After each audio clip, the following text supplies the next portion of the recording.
What I'm going to show you right now is how I make a full head mask, a helmet mask.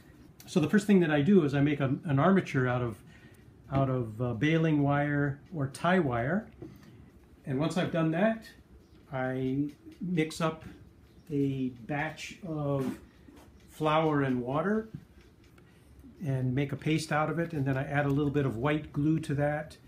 I get 3 different colors of butcher paper.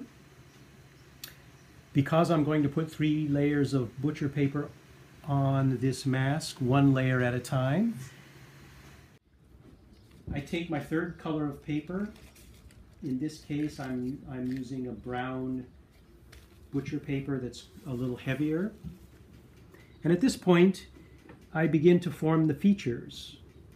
I can place them anywhere on the face. I'm not interested necessarily in doing a realistic portrait of anyone, so I have fun with the kind of expressionistic opportunities available to me in making a mask, so I can move the features up and down and sideways and create different expressions at this stage, experimenting before anything hardens up.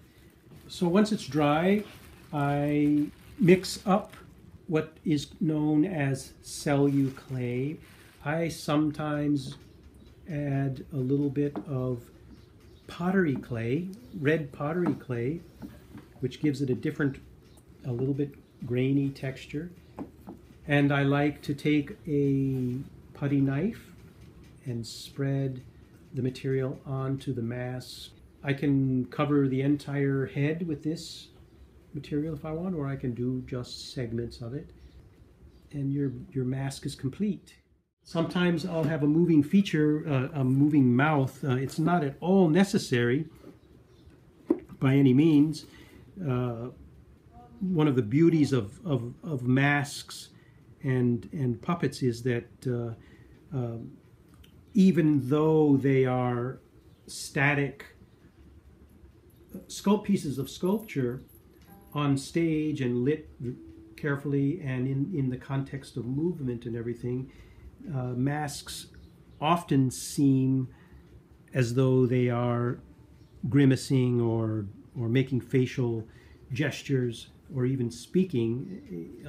Some of that is the audience projecting onto the mask, their imaginations being stimulated by the story content or the lighting or the situation itself. But sometimes it's kind of interesting to experiment with an actual moving mouth like this one. For this fits right over my head, and my jaw actually activates this jaw. I am a full-blooded American citizen now.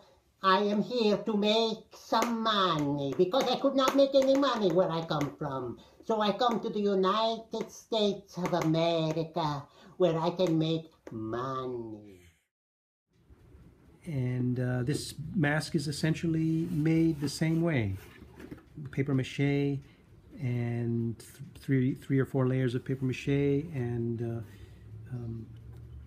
celluclay as a final coat. So